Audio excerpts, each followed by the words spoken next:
Logarithms review exercise 2 chapter number 2। आज के इस लेसन में हम इस रिव्यू एक्सरसाइज के क्वेश्चन सॉल्व करेंगे। जैसा कि आप जानते हैं कि रिव्यू एक्सरसाइज हर चैप्टर के एंड में मौजूद एक ऐसी एक्सरसाइज होती है जो उस चैप्टर में मौजूद हर कंटेंट से रिलेटेड आपको कुछ ना कुछ क्वेश्चन देता है उसे सॉल्व करने के लिए। यानी कि मतलब इसका ये हुआ कि इस चैप्टर में आपने जितने भी कंटेंट्स पढ़े हैं, जो टॉपिक्स पढ़े हैं, उन सब से मुतालिक आपको एक क्वेश्चन इस रिव्यू एक्सरसाइज में देखने को मिलेगा और सॉल्व करने को मिलेगा। इसका मतलब ये भी हुआ कि रिव्यू एक्सरसाइज बुनियादी तौर पर एक ऐसी एक्सरसाइज है जो आपको एक तरह से इस पूरे चैप्टर की रिवीजन करवाती है। अगर इस चैप्टर में 5 टॉपिक्स आपने पढ़े हैं तो हर टॉपिक से रिलेटेड एक क्वेश्चन आपको मिलेगा, जिससे आपकी वो जो टॉपिक है उसकी एक अच्छी सी रिवीजन इसमें हो सकती है। आप उसको दोबारा रिव्यू कर सकते हैं, उससे दोबारा रिव्यू में जा सकते हैं। सो बेसिकली इस एक्सरसाइज का फ़ायदा यह है कि चैप्टर में आपने जो कंटेंट पढ़ा है उससे रिलेटेड आपको कुछ क्वेश्चंस यहाँ पर मिलेंगे और उन्हें जब आप सॉल्व करेंगे तो यूँ समझिए कि आपके इस पूरे चैप्टर की रिवीजन हो गई या इस पूरे चैप्टर में मौजूद कंटेंट की दोबारा से रिवीजन हो गई। एक्सरसाइज के फर्स्ट क्वेश्चन की तरफ आते हैं। इस एक्सरसाइज में अमूमन जो पहला क्वेश्चन होता है वो एमसीक्यूज बेस्ड होता है, जिसमें होता है कि fill in the blanks, choose the correct answer, या फिर आप कह सकते हैं कि मैच द कॉलम्स, ये भी हो सकता है इसमें, ठीक है ना। एनी हाउ क्वेश्चन नंबर 1 है इस रिव्यू एक्सरसाइज 2 का, चूज द करेक्ट आंसर। एक स्टेटमेंट गिवन होगी और इसके साथ 4 या 3 ऑप्शंस होंगे जिसमें से आपने सही ऑप्शन का इंतखाब करना होगा।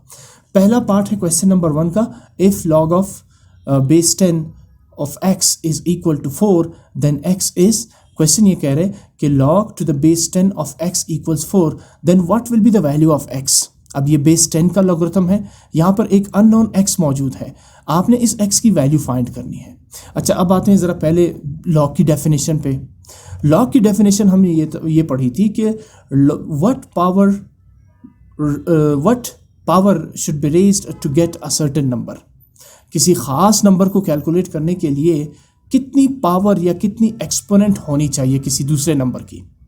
इसका मतलब ये हुआ कि सबसे पहले, अच्छा ये जो ब्लू टेक्स्ट आपको नज़र आ रहा है ये दरअसल मैंने इस स्टेटमेंट को सॉल्व किया है ताकि मैं इनमें से सही ऑप्शन का इंतखाब कर सकूं। ऑप्शन ए है 500, ऑप्शन बी है 100, ऑप्शन सी 1000 और ऑप्शन डी जो है वो 10,000 है। इसमें जो सही ऑप्शन है वो मैंने रेड कलर से चूज़ किया है। अब इसको मैंने सॉल्व कैसे किया है ताकि मैं सही आंसर का इंतखाब कर सकूं। डेफिनेटली आप इसको अपनी नोटबुक में तो नहीं लिखेंगे क्योंकि ये रफ वर्क है, लेकिन किसी भी सही ऑप्शन को चूज़ करने के लिए अगर आपके पास कोई ऐसी स्किल, मतलब यहाँ पर कोई ऐसा एविडेंस ना हो जिससे आप डायरेक्टली सही ऑप्शन को चूज़ कर सके, तो फिर बेहतर यही होगा कि आप उसे सॉल्व करें। जो आंसर होगा वो आंसर इन ऑप्शंस में ढूंढने की कोशिश करें। जैसे मैंने यहाँ पर इसको सॉल्व किया, log of base 10 to x is equal to 4। Solution कैसी होगी इसकी, आप ये टॉपिक पढ़ चुके हैं डेफिनेटली। आप सबसे पहले log of base 10 to x equals 4 को लिखेंगे एक्सपोनेंशियल फॉर्म में, ठीक है ना। log base 10 of x equals 4 को आप लिखेंगे एक्सपोनेंशियल फॉर्म में। एक्सपोनेंशियल फॉर्म में कैसे लिखेंगे, ये जो बेस 10 है इसको आप एज इट इज छोड़ देंगे।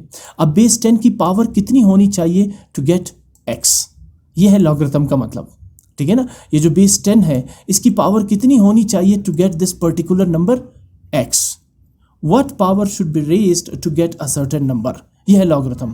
किसी भी नंबर की पावर कितनी होनी चाहिए ताकि वो खास नंबर यहाँ पे आपके पास कैलकुलेट हो। अब वो खास नंबर क्या है, x है, और किस नंबर की पावर कितनी इंक्रीज करनी होगी, वो नंबर्स कौन से, इसमें 10 की पावर कितनी इंक्रीज की जाए टू गेट x। अब इसमें x जो है वो अननोन है, तो इस log base 10 of x equals 4 के अकॉर्डिंग आप बेस 10 को बेस ही रहने देंगे और जो राइट साइड पे 4 है इसका मतलब ये होगा कि 10 raise to the power 4 is equal to x, यानी 10 की पावर अगर आप 4 तक इंक्रीज करेंगे that will be the value of x, ठीक है ना।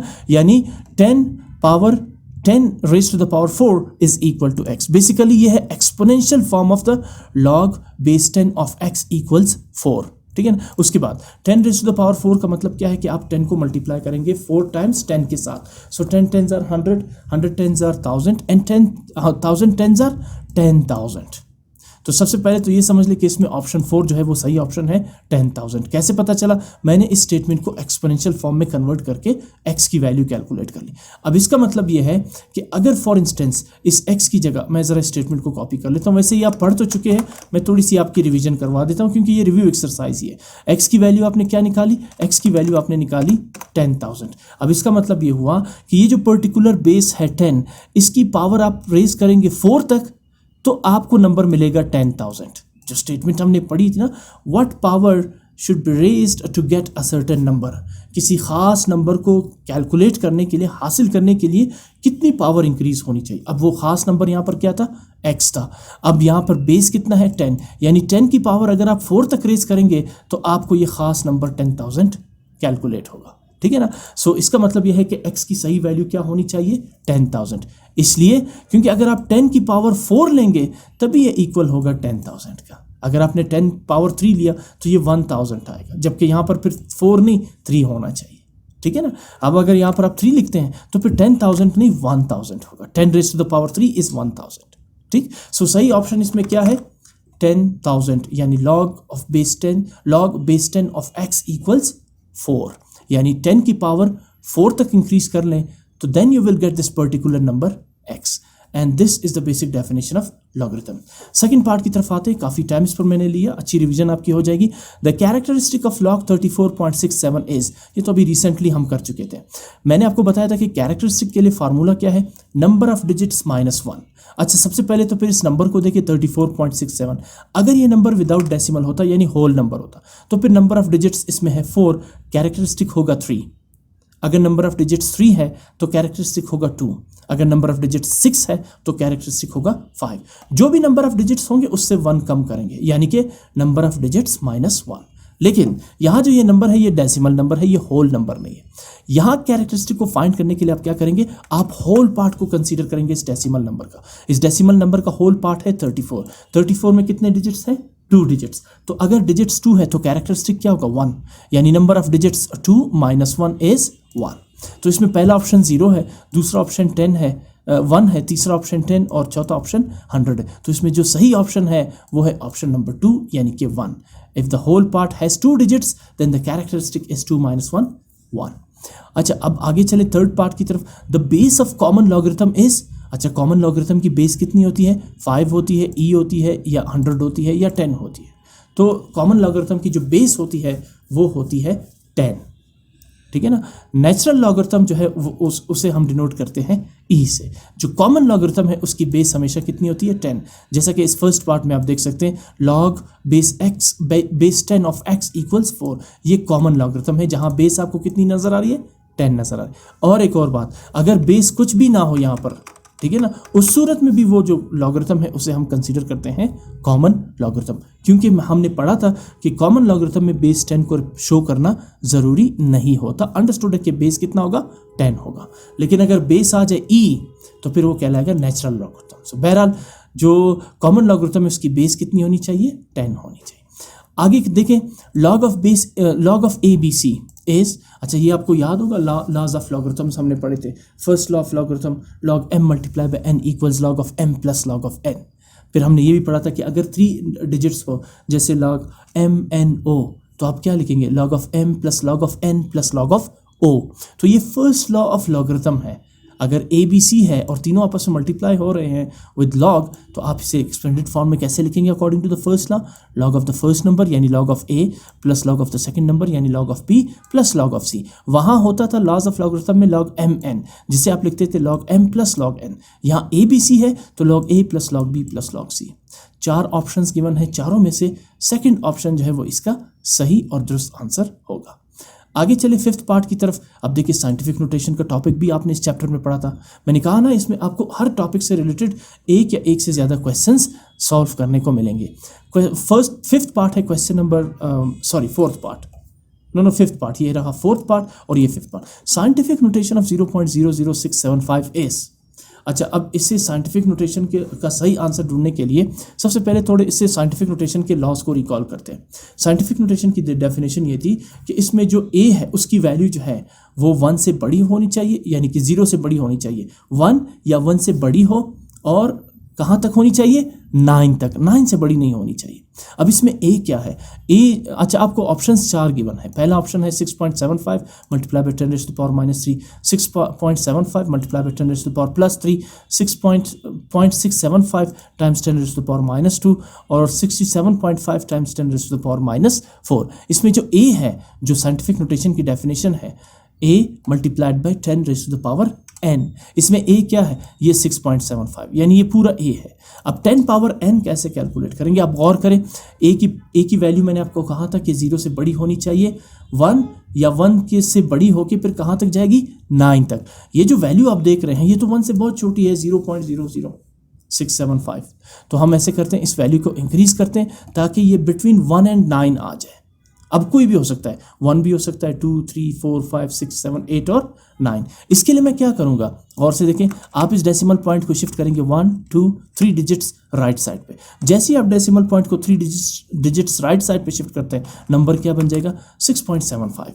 अब 6.75 जो है वो बिटवीन 1 and 9 है, ना 9 से बड़ा है और ना ही 1 से छोटा है। अब ये तो आ गया a multiply by 10 raise to the power n। वो कैसे आप ऐड करेंगे, देखिए आपने कितने डिजिट्स डेसिमल पॉइंट को राइट साइड पे शिफ्ट किया, 1, 2, 3 डिजिट्स। जब भी आप डेसिमल पॉइंट को राइट साइड पे शिफ्ट करते हैं तो 10 पावर माइनस में होगा, और अगर डेसिमल पॉइंट को आप लेफ्ट साइड पे शिफ्ट करते हैं तो फिर 10 पावर प्लस में होगा। आपने चूंकि डेसिमल पॉइंट को 3 डिजिट्स राइट साइड पे शिफ्ट किया है तो 10 रेज़ टू द पावर -3। ये भी उसी तरह है, but 10 raise to the power +3। असल में हमने डेसिमल पॉइंट को राइट साइड पे शिफ्ट किया है, लेफ्ट पे नहीं। अगर लेफ्ट पे करते तो फिर ये सही होता 10 रेज़ टू द पावर +3, लेकिन अब चूंकि हमने राइट पे शिफ्ट कर दिया तो 6.75 times 10 raise to the power -3 is the scientific notation of 0.00675। जब आप डेसिमल को 3 डिजिट्स राइट साइड पे प्लेस करेंगे तो 006.75 रीड करने की जरूरत नहीं है, आप सिंपली 6.75 पढ़ेंगे। क्यों, क्योंकि जैसे ही आप डेसिमल पॉइंट को यहाँ शिफ्ट करेंगे ये 000 क्या कहलाएंगे, नॉन सिग्निफिकेंट फिगर्स, और नॉन सिग्निफिकेंट फिगर्स को लिखने की जरूरत नहीं होती। सो सही ऑप्शन है 6.75 times 10 raise to the power -3। Question number 2 की तरफ मूव करते हैं। Using logarithm evaluate the following. अब फिर ये क्वेश्चन आप कर चुके हैं, ये एक अगला टॉपिक है जो इस चैप्टर में हमने पढ़ा था कि किस तरह से हम लॉज ऑफ लॉगरिथम को अप्लाई करके एक्सप्रेशंस या फ्रैक्शंस को सॉल्व कर सकते हैं। इसमें फर्स्ट पार्ट है cube root 45.8 divided by square root of 32। वैसे तो आप सिंपली इसका क्यूब रूट ले और स्क्वायर रूट 32 का लेके दोनों को डिवाइड करके आंसर निकाल सकते हैं, लेकिन क्वेश्चन क्या कह रहे हैं, यूजिंग लॉगरिथम्स। ठीक है ना, तो हम लॉज ऑफ लॉगरिथम के अकॉर्डिंग इसे सॉल्व करते हैं। इसके लिए हम क्या करते थे एक्सरसाइज में, सबसे पहले हम इसे कंसीडर करते थे x के equal. So let x equals cube root of 45.8 whole divided by square root of 32। अच्छा, अब उसके बाद चूंकि हम लॉग के थ्रू इसे सॉल्व कर रहे हैं, so taking log of both sides, दोनों साइड्स का लॉग लेंगे तो log of x equals log of cube root 45.8 over square root of 32। जैसे ही आपने लॉग लिया, ये मैच करना शुरू हो गया है सेकंड लॉ ऑफ लॉगरिथम से, जिसकी स्टेटमेंट क्या है, log of m over n equals log of m minus log of n। ये देखिए ये इस फॉर्म में है, फ्रैक्शनल फॉर्म में है, ठीक है ना। ये है न्यूमरेटर और ये है denominator. Log of m over n किसके इक्वल है, log of m minus log of n। यहाँ m क्या है, क्यूब रूट 45.8 और n क्या है, स्क्वायर रूट 32। तो आप इसे एक्सपेंड करेंगे according to the second law, log of m यानी log of cube root 45.8 minus log of n यानी लॉग ऑफ स्क्वायर रूट 32। आगे चलें, अगले स्टेप में आप जानते हैं कि इसे हमने कैसे करना था। हम चेंज करेंगे क्यूब रूट को एक्सपोनेंशियल फॉर्म में। What is the exponential value of cube root, raise to the power 1/3। आप यूं भी कह सकते हैं कि 45.8 raise to the power 1/3 is the index notation of cube root 45.8। आगे चलें, minus sign. What is the exponential value of square root, square root की एक्सपोनेंशियल वैल्यू क्या होगी, रेज टू द पावर 1/2। आप यूं भी कह सकते हैं कि 32 raise to the power 1/2 is the index notation of square root 32। आगे मूव करते हैं, जैसे ही आपने इसे एक्सपोनेंशियल फॉर्म में लिख दिया स्क्वायर रूट और क्यूब रूट को, ये मैच करना शुरू हो गया है थर्ड लॉ ऑफ लॉगरिथम से, ये यानी कि जिसकी स्टेटमेंट है log m raise to the power n equals n log of m। इस लॉ के अकॉर्डिंग आप ये जो पावर m n है इसे आप log से पहले शिफ्ट कर देंगे, तो इसी लॉ के अकॉर्डिंग ये जो पावर 1/3 है log m raise to the power n, इसमें m क्या है 45.8 और n क्या है 1/3। आप इस 1/3 को log से पहले शिफ्ट कर देंगे according to the third law of logarithm. So 1/3 log of 45.8 minus, इसी तरह इस पावर को भी इस लॉ के अकॉर्डिंग लॉग से पहले शिफ्ट कर देंगे, यानी 1/2 इंटू लॉग ऑफ 32। आगे चलें, log 45.8 की वैल्यू फाइंड करते हैं। आप जानते हैं कि लॉगरिथमिक वैल्यू के लिए हमें चाहिए होता है कैरेक्टरिस्टिक और मेंटेसा। कैरेक्टरिस्टिक अगेन अभी थोड़ी देर पहले हमने फाइंड की, नंबर ऑफ डिजिट्स -1, ये डेसिमल नंबर है तो होल पार्ट में 2 डिजिट्स है 4 and 5, तो फिर कैरेक्टरिस्टिक क्या होगा 1, because 2 - 1 is 1, number of digits -1। Decimal part में आप कैरेक्टरिस्टिक होल पार्ट को देख के निकालते हैं, ठीक है ना। अगर ये होल नंबर होता तो फिर तीनों डिजिट्स में से 1 माइनस करते, कैरेक्टरिस्टिक होता 2। आगे चलें, अब लॉग टेबल में इसकी वैल्यू निकालने के लिए आप क्या करेंगे, 45 को चेक करेंगे कॉलम नंबर 8 में। कैरेक्टरिस्टिक आपने ऑलरेडी कैलकुलेट कर दिया 1, मेंटेसा के लिए 45 को आप चेक करेंगे कॉलम 8 में, तो ये रहा 45 और अब आ जाए कॉलम 8। आप जानते हैं पहला कॉलम 0 है, फिर ये 1 2 3 4 5 6 7 8, ये 9th कॉलम है। हम 8th कॉलम में इसकी वैल्यू देख रहे हैं, मैं थोड़ा सा जूम कर देता हूँ इसको, हाँ अब सही रहेगा, ठीक है ना। तो 45 की कॉलम 8 में वैल्यू कितनी है 6609, ठीक है ना, 6609। आप मेंटेसा लिख रहे हैं तो 0.6609। इसी तरह log 32 की वैल्यू फाइंड करते हैं। डिजिट्स कितने हैं 32 में 2, 3 and 2, तो कैरेक्टरिस्टिक क्या होगा 1, बिकॉज 2 - 1 इज 1। मेंटेसा के लिए आप देखिए 32 के बाद कोई डिजिट नहीं है, तो आप 32 को चेक करेंगे 0 के कॉलम में। सो हियर इज 32 और ये रहा 0 का कॉलम 5051, पहला कॉलम 0 का होता है। सो आप मेंटेसा लिख रहे हैं दैट इज 0.5051, इसलिए क्योंकि मेंटेसा हमेशा डेसिमल पार्ट होता है, डेसिमल फॉर्म में होता है। आगे चलें, आप 1.6609 को डिवाइड करेंगे 3 से तो we get 0.5536 minus, let's divide 1.5051 by 2 to get 0.75255, और जब आप इन दोनों को सब्ट्रैक्ट करते हैं तो यू गेट -0.19895। अब आगे मूव करते हैं। अच्छा, अब हमने वैल्यू फाइंड करनी है इसकी, ठीक है। ये क्वेश्चन अभी तक कंप्लीट नहीं है, इसलिए क्योंकि मुझे चाहिए x की वैल्यू, और x क्या है, x is the statement of the question, यानी cube root of 45.8 whole divided by square root of 32। मैं क्या करूंगा, अच्छा ये फिर वही सिचुएशन है, यहाँ log ऑफ x जो है वो -0.19895 है, यानी नेगेटिव नंबर आ रहा है, नेगेटिव 0 आ रहा है जिसका कोई कॉन्सेप्ट ही नहीं है, ठीक है। 0 को आप न्यूट्रल रखेंगे बिकॉज 0 न्यूट्रल नंबर है। इसकी प्रॉपर्टी ये है कि 0 को जब आप किसी नंबर से ऐड या सब्ट्रैक्ट करते हैं उस नंबर पे फर्क नहीं पड़ता, लेकिन नेगेटिव 0 जो है इसका कोई कंसेप्ट नहीं है, लिहाजा आप इस नेगेटिव साइन को यहाँ से एलिमिनेट करेंगे, या तो इसे पॉजिटिव बनाएंगे या फिर इसे आप एलिमिनेट करेंगे, ठीक है ना, क्योंकि पॉजिटिव 0 का कोई इतना ज़्यादा असर नहीं होता, ठीक है। हाँ, नेगेटिव 0 अगर आ जाए तो आप उसे चेंज कर देंगे पॉजिटिव 0 में या न्यूट्रल बनाने की कोशिश करेंगे। वो किस तरह से होगा, आपको याद होगा कि इस टाइप के क्वेश्चंस हम पहले भी कर चुके हैं। मैं यहाँ पर कुछ दो नंबर्स ऐड करता हूँ, कौन से, -1 + 1, सॉरी -1 + 1, मैंने यहाँ पर 1 ऐड भी किया और सब्ट्रैक्ट भी किया। ये मैथ्स में कहलाता है बैलेंस्ड वर्क। अगर -1 और +1 को कैंसिल कर दें तो अगेन यू विल गेट -0.19895। लेकिन इससे होगा क्या कि ये जो 0 के साथ नेगेटिव साइन है इसको हम एलिमिनेट करने में कामयाब हो जाएंगे या इसे हम पॉजिटिव बनाने में कामयाब हो जाएंगे, ठीक है ना। वो किस तरह से होगा, देखिए वो इस तरह से होगा कि -1 को तो मैं एज इट इज़ छोड़ दूंगा, 0.19895 को मैं सब्ट्रैक्ट करता हूँ 1 से, तो जब मैं इसे सब्ट्रैक्ट करूँगा ये रहा 1 और फिर -0.19895, तो वी गेट 0.80105। अब क्या आपको क्या मिलेगा, मैं एक दफ़ा फिर चेक कर लेता हूँ, 1 - 0.19895, ठीक है ना। सो वी गेट 0.80105, ठीक है ना, 0.80105, 8010, ठीक है ना। अच्छा, नेक्स्ट डिजिट क्या है, 5 है, तो इसे राउंड ऑफ करते हैं अप टू 4 प्लेसेस तक, तो ये 0 क्या बन जाएगा 1, क्योंकि लास्ट डिजिट 5 है, 4 से ज़्यादा है, तो आप इस 0 में 1 ऐड कर देंगे और लास्ट डिजिट को टर्मिनेट कर देंगे। क्यों ले रहे हैं हम 4 प्लेसेस तक, इसलिए क्योंकि लॉग टेबल में अगर आप देखें जितने भी नंबर्स हैं उन सब की वैल्यू 4 डिजिट्स में गिवन है, इसलिए आप इसे राउंड ऑफ करेंगे अप टू 4 प्लेसेस। अब आप देखें यहाँ पे 0 क्या है, पॉजिटिव है। लेकिन एक और चीज़ बता दूं, अगर आप -1 + 0.8011 को कैलकुलेटर में प्रेस करते हैं तो आपको यही नंबर दोबारा मिल जाएगा। इसका मतलब है कि हमने कोई ख़ास चेंजिंग नहीं की है, अलबत्ता ये मेथड अप्लाई करने से 0 जो है वो हमने पॉजिटिव कर दिया, यानी कि न्यूट्रल कर दिया। ठीक है, आगे चलें।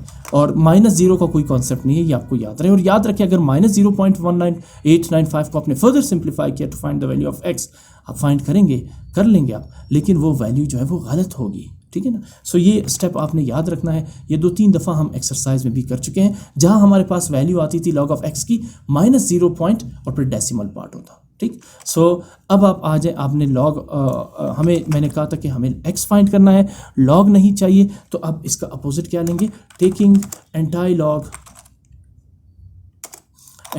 Of both sides. अब दोनों साइड्स का क्या लेंगे, एंटाई लॉग लेंगे। सो आप लिखेंगे log ऑफ x,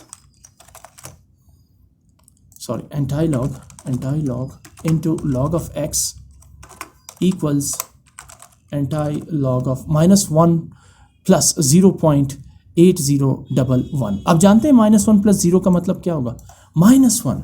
अब -1 तो एग्जिस्ट करता है लेकिन -0 एग्जिस्ट नहीं करता, ठीक है ना। तो इसलिए मैंने -0 को यहाँ से +0 में चेंज कर दिया, क्योंकि -1 प्लस 0 इज -1। आगे चलें। अब लॉग और एंटाई लॉग आप जानते हैं कि एक दूसरे को कैंसल आउट कर देंगे, ये रहा एंटाई लॉग और ये रहा log. So now we have x equals anti log of -1 plus 0.8011, ठीक है ना। सो अब हम क्या करेंगे, अब हम फाइंड करेंगे anti log of -1 plus 0.8011। Anti log के लिए आप कैरेक्टरिस्टिक को क्या कर देते हैं, इग्नोर। अच्छा, इस वक्त कैरेक्टरिस्टिक क्या होगा, -1 या 0, -1, बिकॉज -1 प्लस 0 इज -1, राइट। अच्छा, 80.8011 आप इसकी वैल्यू फाइंड करेंगे एंटाई लॉग के टेबल से। आप आएंगे एंटाई लॉगरिथम टेबल में, ये रहा एंटाई लॉगरिथम टेबल, और हम ढूंढने जा रहे हैं 0.80 को। ये है 0.80 और इसे हम चेक करेंगे सबसे पहले कॉलम नंबर 1 में। ये 0 कॉलम और ये है कॉलम 1। जब आप 0.80 को कॉलम 1 में चेक करते हैं तो वैल्यू आ रही है 6324। तो इसका मतलब है आप लिखेंगे x इक्वल्स, अब एंटाई लॉग फाइंड कर रहे हैं तो एंटाई लॉग को यहाँ से हम हटा देंगे। क्या आ रहा है वैल्यू, 6324। अब उसके बाद जब आपने 0.80 को 1 के कॉलम में चेक किया तो एक और भी डिजिट है 1, तो इसका मतलब है अब आप चेक करेंगे 0.80 को मीन डिफरेंस वाले कॉलम नंबर 1 में। ये रहा 0.80 और यहाँ से शुरू होते हैं मीन डिफरेंस के कॉलम, और मीन डिफरेंस में 0 को कॉलम नहीं होता, तो फर्स्ट कॉलम में वैल्यू क्या है 0.80 की, 1। तो आप इसके साथ ऐड कर देंगे, यानी 6324 के साथ ऐड कर देंगे 1, ठीक है ना। जब आप इसे ऐड करते हैं तो यू विल गेट 6325। डन। अब आ जाए, ये देखिए ये इनकम्प्लीट वैल्यू है एंटाई लॉग ऑफ -1 प्लस 0.8011 की। जब तक आप इसमें डेसिमल पॉइंट प्लेस नहीं करेंगे, जैसे ही आपने डेसिमल पॉइंट प्लेस कर दिया एग्जैक्टली ये वैल्यू कहलाएगी एंटाई लॉग ऑफ -1 प्लस 0.8011 की, ठीक। सो डेसिमल पॉइंट की प्लेसमेंट कहाँ पर होगी, इसके लिए आप इस नंबर को लिखेंगे जो x की वैल्यू हमने कैलकुलेट की, दैट इज 6325। अब कैरेक्टरिस्टिक क्या है, यहाँ पर -1 है, तो -1 प्लस 1, क्योंकि डेसिमल पॉइंट की प्लेसमेंट के लिए जो फार्मूला, जो रूल है वो ये है कैरेक्टरिस्टिक ऐड 1, या कैरेक्टरिस्टिक क्या है -1 के साथ 1 प्लस करेंगे तो -1 प्लस 1 इज 0। तो अब चूंकि 0 आया है कैरेक्टरिस्टिक +1, तो आप यहाँ पर, इसका मतलब यह है कि आप किसी भी डिजिट को छोड़ के, यानी कि कोई भी डिजिट आपने छोड़ के डेसिमल पॉइंट आगे नहीं लगाना है। और डेसिमल पॉइंट लगाएंगे किस तरफ से, राइट या लेफ्ट से, लेफ्ट साइड से आप शुरू करेंगे। देखिए 0 है तो 6 से पहले आप डेसिमल पॉइंट लगाएंगे। अगर कैरेक्टरिस्टिक +1 लेट सपोज होता 1, तो आप 6 के बाद यानी एक डिजिट छोड़ के लेफ्ट साइड से डेसिमल पॉइंट लगा देते। अगर कैरेक्टरिस्टिक +1 होता 2, तो फिर आप 2 डिजिट छोड़ के, यानी कि 6 और 3 छोड़ के फिर डेसिमल पॉइंट लगाते। लेकिन अब चूंकि कैरेक्टरिस्टिक +1 0 आ रहा है, तो इसका मतलब है आपने किसी भी डिजिट को क्रॉस नहीं करना है और पहले डिजिट से, लेफ्ट साइड के पहले डिजिट से पहले आपने डेसिमल पॉइंट लगाना है, यानी 6325 बिकम्स 0.6325। सो इसका मतलब यह है what is x is actually cube root of 45.8 over square root of 32। तो अब आप x को उसकी वैल्यू से रिप्लेस कर देंगे और आगे 0.6325 ये आप पुट कर देंगे।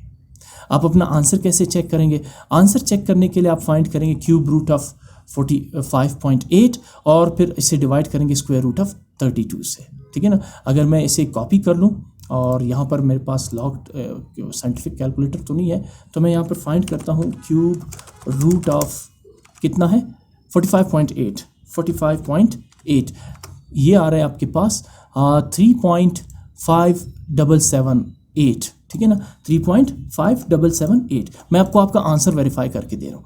क्यूब रूट हमने निकाला, कितना आ रहा है 3.578। इसी तरह आप स्क्वायर रूट ऑफ 32 निकालते हैं, ठीक है ना, तो स्क्वायर रूट ऑफ 32 आप लिखेंगे और प्रेस इक्वल, दैट इज 5.6568। अगला डिजिट 5 है तो आप इसमें 1 ऐड कर देंगे क्योंकि 4 से ज़्यादा है, तो ये 8 क्या बन जाएगा 9, यानी आप लिखेंगे 5.6569।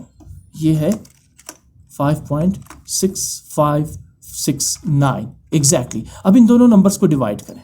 ये है क्यूब रूट ऑफ 45.8 यानी 5.778 divided by square root of 32 क्या आ रहा है 5.6569।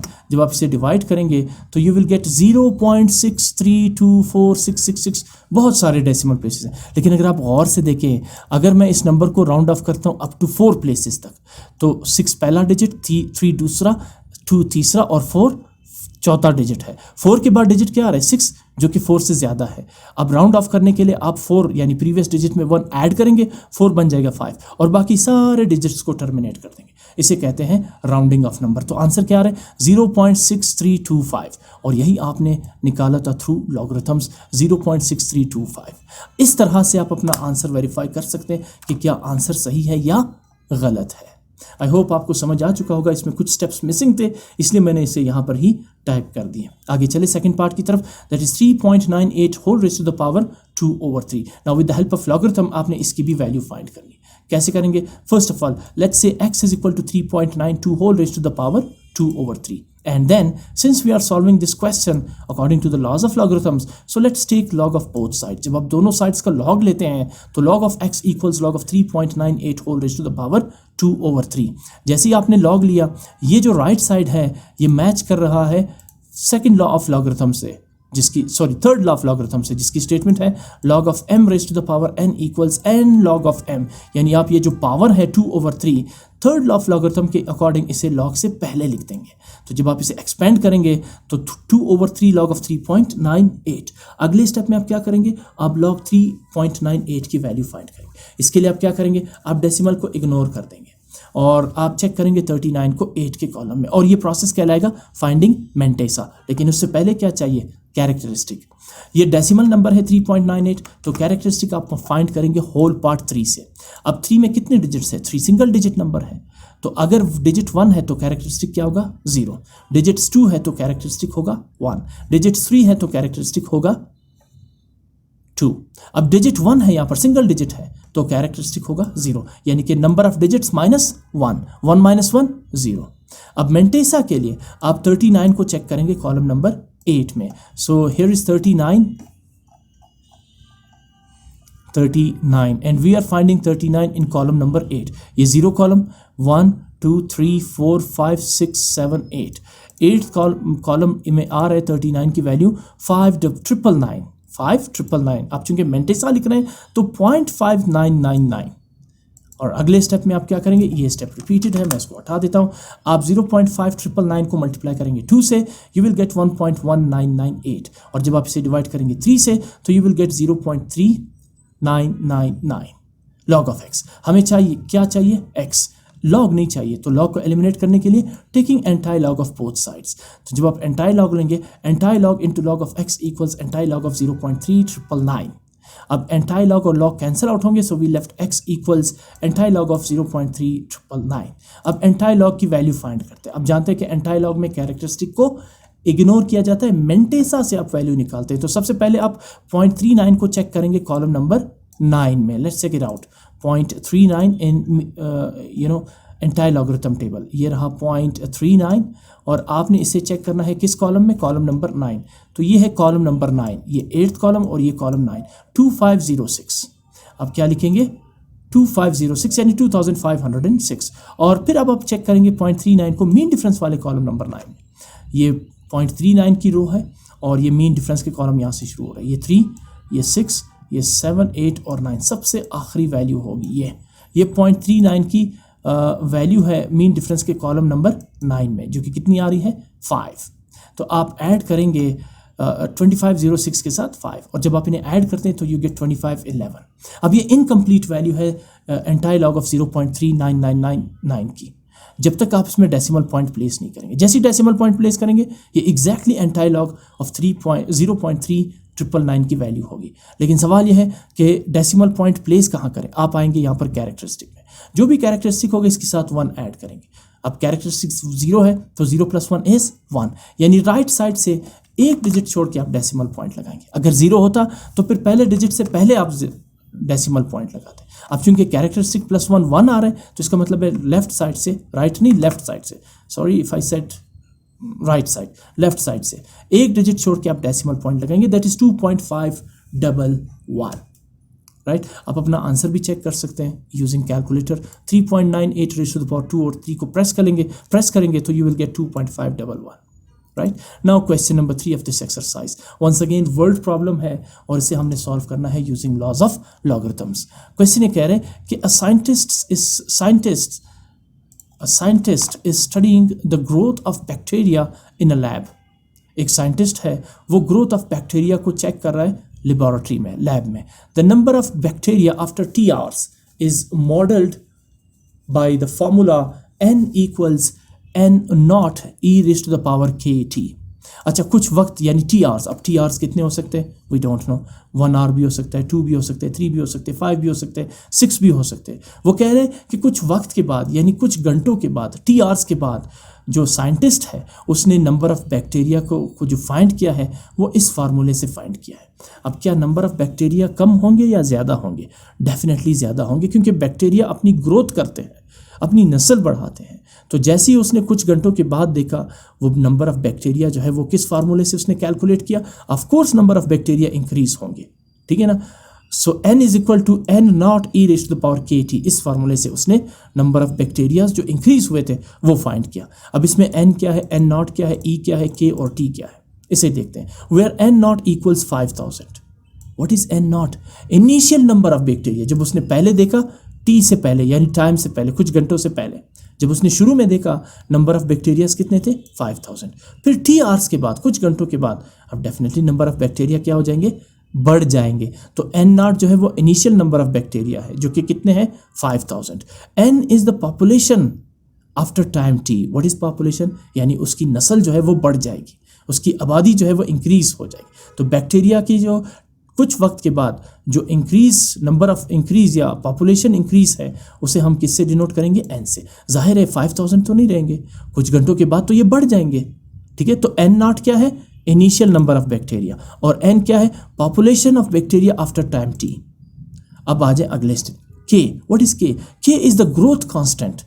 k को हम कहेंगे ग्रोथ कांस्टेंट, और इसकी वैल्यू जो है वो हम फाइंड करने जा रहे हैं। k is the growth constant, यानी इसका मतलब ये हुआ कि हर घंटे में बैक्टीरिया की कितनी नंबर जो है वो बढ़ रही है, ये है ग्रोथ कांस्टेंट, ठीक है। अच्छा, and e is the approximately 2.718। e इसमें कांस्टेंट है जिसकी वैल्यू कितनी है 2.718। आफ्टर 6 hours, यहाँ जो T hours लिखा हुआ है ना, अब उसने क्वेश्चन में मेंशन कर दिया, after 6 hours the bacteria population grows to 20,000।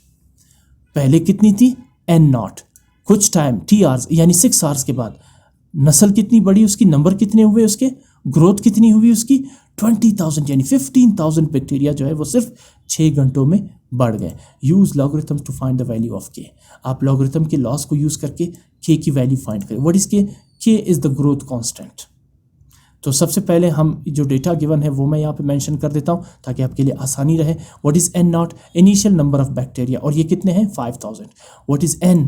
Population growth after time t। कितनी ग्रोथ हुई बैक्टीरिया की 6 hours के बाद 20,000। टाइम कितना लगा 5000 से 20,000 तक ग्रोथ करने के लिए 6 hours। ये है क्वेश्चन में गिवन है, ठीक है ना, आफ्टर 6 hours। और e क्या है, कांस्टेंट है, दैट इज 2.718। फाइंड क्या करना है, ग्रोथ कांस्टेंट k, कि हर घंटे में बैक्टीरिया की नस्ल कितनी इंक्रीज हुई, ये है ग्रोथ कांस्टेंट। सबसे पहले फार्मूला लगाएंगे, that is n equals n0 e raised to the power kt। अब गेम शुरू होता है लॉज ऑफ लॉगरिथम्स से। जैसे ही आप इसमें वैल्यूज पुट करते हैं, n is 20,000, n0 is 5000, e is 2.718 and k multiply by t। k constant है जिसे हमने फाइंड करना है, यानी ग्रोथ कांस्टेंट, और टाइम कितना है 6 hours। वैल्यूज़ पुट कर ली, सारे नंबर्स आपको नज़र आ रहे सिवाय के के। तो इसका मतलब है जब आप इन नंबर्स को गेम के साथ सिंप्लीफाई करेंगे, एडिशन, सब्ट्रैक्शन, मल्टीप्लिकेशन और डिवीजन से, तो आपको के की वैल्यू आराम से मिल जाएगी। ठीक है ना। अब आगे चलें। सबसे पहले मैंने लॉज ऑफ एक्सपोनेंट के अकॉर्डिंग के को 6 के साथ मल्टीप्लाई किया तो वी गेट 6k। चूंकि मुझे इसे लॉग के अकॉर्डिंग सॉल्व करना है, so let's take log of both sides. So log of 20,000 equals log of 5,000 into 2.718 whole raise to the power 6k।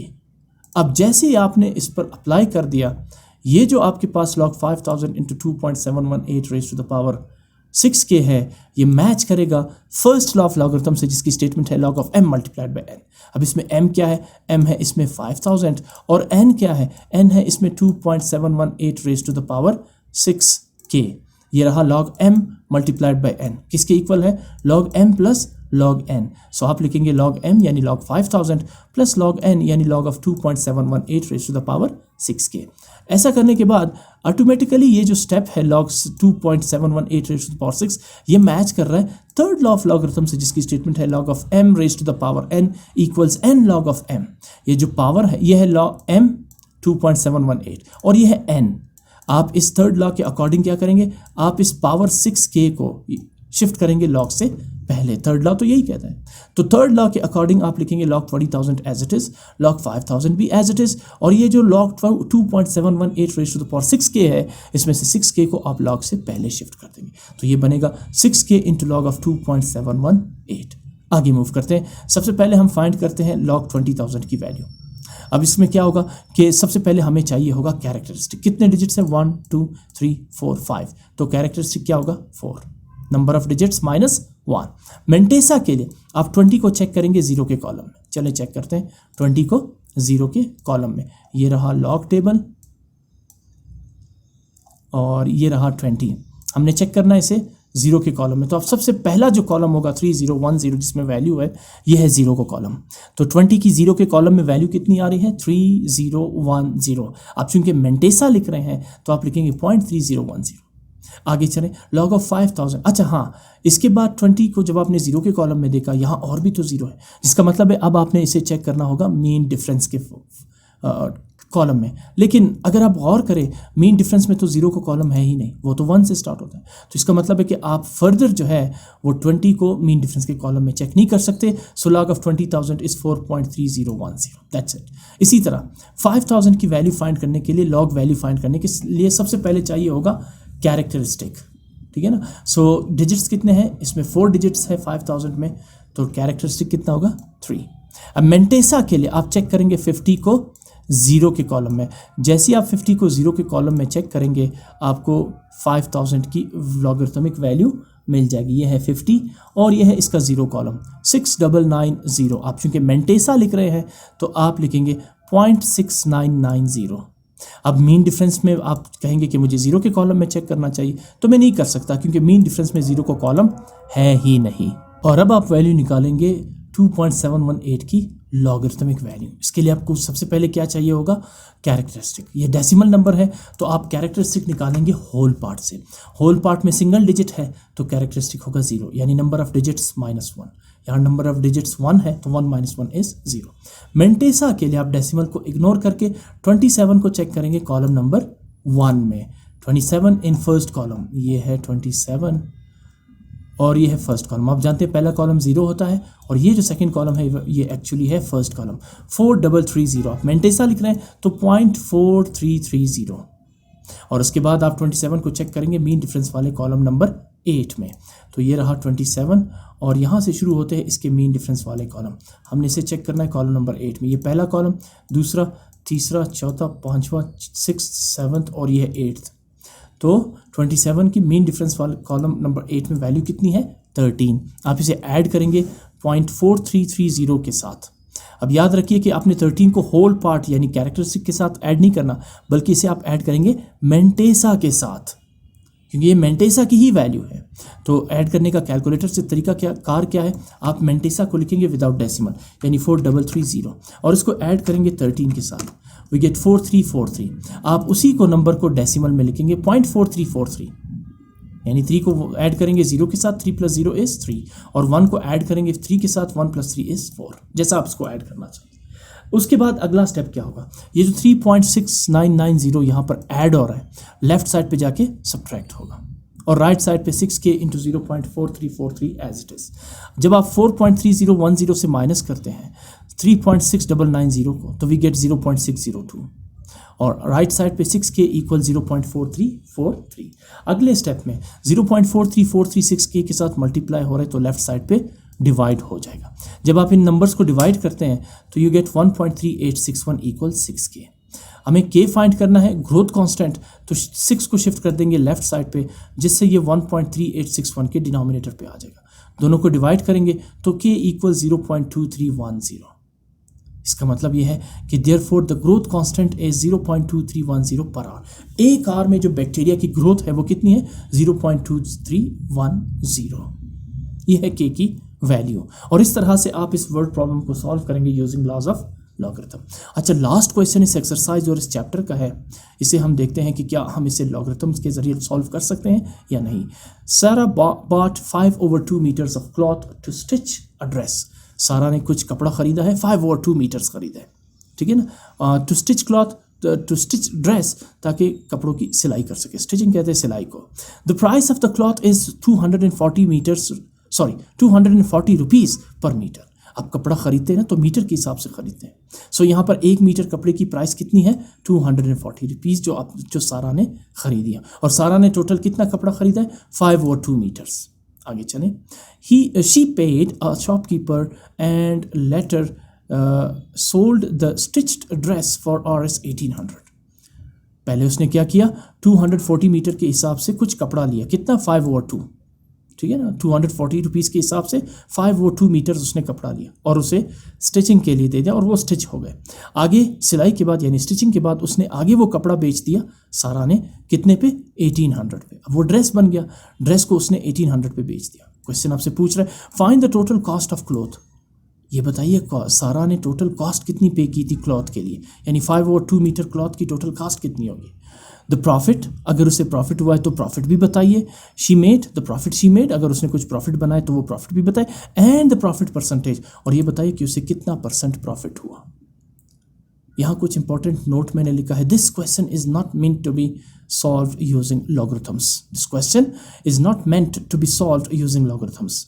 आप इस क्वेश्चन को लॉज ऑफ लॉगरिथम के अकॉर्डिंग सॉल्व नहीं कर सकते। Why, because there are no exponents, इसमें कोई exponent नहीं है, नो पावर्स, कोई पावर्स भी नहीं है, नो रूट्स, कोई स्क्वायर रूट भी इसमें नहीं है, एंड नो एक्सपोनेंशियल इक्वेशंस, और कोई इसमें एक्सपोनेंशियल इक्वेशन भी आपको नजर नहीं आ रही।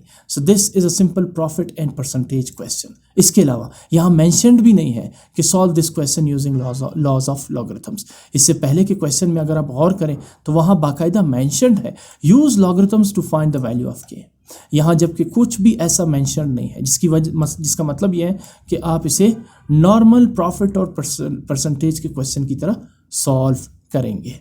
आगे चलें। सबसे पहले मैं डेटा लिखता हूँ जो क्वेश्चन में गिवन है। कुछ डेटा गिवन है, जैसे क्लॉथ सारा बाय, सारा ने कितना मीटर कपड़ा खरीदा है, 5/2 मीटर्स उसने कपड़ा खरीदा है। प्राइस पर मीटर, 1 मीटर की प्राइस कितनी थी, 240 मीटर्स। अच्छा, सेलिंग प्राइस स्टिच्ड ड्रेस, जब उसने कपड़े को स्टिच किया, सिलाई किया, फिर उसने कितने पे बेचा, 1800 पे। सबसे पहले तो हम फाइंड करते हैं total cost of the cloth. जो 5/2 मीटर कपड़ा उसने ख़रीदा और 1 मीटर की प्राइस उसने 240 रुपीज़ पे की, तो टोटल कितनी प्राइस हुई उस क्लॉथ की। तो आप क्या करेंगे, total amount of cloth that is 5/2 meters multiply by cost per meter 240। 5/2 क्या है, टोटल क्लॉथ है, कपड़ा कितना है, 5/2 मीटर्स, और 240 क्या है, price of 1 meter of cloth, ठीक है ना।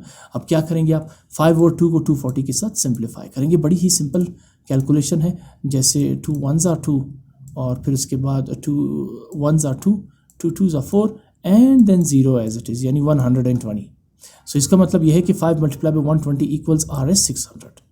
टोटल उसने 5/2 मीटर 240 रुपीज़ पर मीटर के हिसाब से कितना पे किया उस क्लॉथ के लिए, 600 रुपीज़, और बेचा कितने पे जब स्टिचिंग की उसने, 1800 रुपीज़। तो एक अच्छा प्रॉफिट उसको मिला है। क्यों मिला है, क्योंकि सेलिंग प्राइस जो है वो कॉस्ट प्राइस से ज़्यादा है, इसे कहते हैं प्रॉफिट। और अगर कॉस्ट प्राइस सेलिंग प्राइस से ज़्यादा हुआ, इसे कहते हैं लॉस। तो हमने यहाँ पे क्या लिखना है, since the selling price is more than the cost price so it's a profit. सारा को प्रॉफिट हुआ। कितना प्रॉफिट हुआ? प्रॉफिट का फार्मूला होता है selling price minus cost price. जिस कीमत पे आपने ख़रीदी है उससे आप माइनस करें जिस कीमत में आपने फ़रोख्त की है उससे आप माइनस करेंगे कीमत ख़रीद यानी cost price. So 1800 is the selling price of the dress and 600 is the cost price of the cloth. So 1800 minus 600 is 1200। सारा को एक जोड़े में पे कितना प्रॉफिट मिला? 1200। अब चेंज करते हैं इस 1200 को परसेंटेज में। अमाउंट कितनी मिली प्रॉफिट? 1200। परसेंटेज कितना मिला है ये फाइंड करते हैं। तो प्रॉफिट परसेंटेज का फार्मूला है profit upon cost price multiply by 100। ये लॉस परसेंटेज इससे पहले हमने किसी क्वेश्चन में कैलकुलेट किया था, उसके लिए फार्मूला क्या था? Loss upon cost price multiplied by 100। और प्रॉफिट के लिए profit over cost price multiply by 100। Why multiply by 100? Because we are finding the percentage.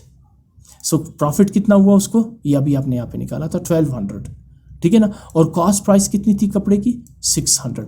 तो 1200 डिवाइडेड बाय 600 मल्टीप्लाई बाय 100। आप इसे किसी भी तरह से मल्टीप्लाई डिवाइड करके आंसर निकाल सकते हैं, बट मैंने यहाँ पर एक तरीका ये अप्लाई किया है कि 100 के ज़ीरोज़ को 6 के ज़ीरोज़ के साथ कैंसिल कर दिया। या 100 1s आर 100, 100 6 आर 600। या आप 600 को 1200 से काटें, जिस तरह आपकी मर्जी हो, ठीक है ना। So now we left with 1200 over 6। जब आप 1200 को 6 से डिवाइड करते हैं तो it's very simple, 6 1s are 6, ठीक है ना, 6 1s आर 6, और 1200 के लिए 6 2s आर 12 और double zeros as it is. यानी सारा को कितना परसेंट प्रॉफिट मिला? 200% प्रॉफिट। यानी उस कीमत से डबल कीमत उसको प्रॉफिट मिली। कीमत कितनी थी कपड़े की? 600 रुपये। 600 का डबल कितना होगा? 1200। प्रॉफिट कितना मिला? 1200। अगर वो 600 प्रॉफिट लेती तो 100% प्रॉफिट मिलता, लेकिन अगर वो 600 का डबल यानी 1200 प्रॉफिट लेती है तो फिर परसेंटेज कितनी बनेगी? 200% of the cost price. Profit कितना है? कीमत ख़रीद कॉस्ट प्राइस 600 का 200% है, तो 200% 600 का क्या होगा? 1200। और 1200 में कॉस्ट प्राइस डाले 600, तो ये क्या बनेगी? सेल प्राइस यानी 1800। ये था लास्ट क्वेश्चन इस एक्सरसाइज और इस चैप्टर का। इसके साथ ही ये चैप्टर कंप्लीट हो चुका है।